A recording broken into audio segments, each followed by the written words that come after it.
Қазақтың мәзхабы, сопылығы және ақидасы қашан бекітілді? Пайғамбарымыздың кезінде мәзхаб, сопылық тарихат, ақида мектеп атаулары жоқ еді. Себебі барлығы пайғамбарымызда еді. Сахабалар кезінде де солай. Әр сахаба өзі бір мәзхаб еді. Кейін олар қайтыс болған соң олардың мәзхабтары жоғала бастады. Сондықтан оларды арнайы жүйеге салып кету қажеттілігі туды. Осыған орай Алла қалауында өзгермес 4 мәзхаб бекіді. Ақида 2 үлкен мектеп, ал сопылық тарихат 41 жол болды. Кім осы 4 мәзхаб, 2 ақида, 41 сопылықты мойындамаса, ахлул сүнна уәл жамағаға жатпайды. Бірақ адасушы 72 топтың біріне жатады.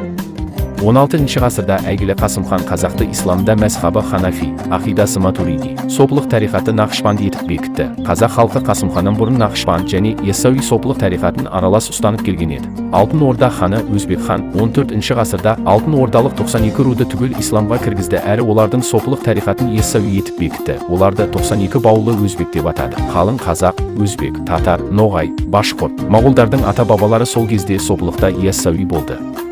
Кейін Нақшбанд сопылық тарихаты күшейді де, бүкіл Орта Азия, көп бөлім Османлы, ұйғырлар және Қытай, үнді мұсылмандары сопылықта Нақшбанд сопылық тарихатын ұстана бастады. Ақиқатында мәзхаб, ақида, сопылық мектептері исламды мұсылмандарға аса жеңіл етіп берді. Олар Алладан берілген зор нығмет, мәзхаб Мәхди Хазірет келгенде ғана жойылады. Сунни, шия да жойылады. Барлығы Мәхди Хазіретке ереді.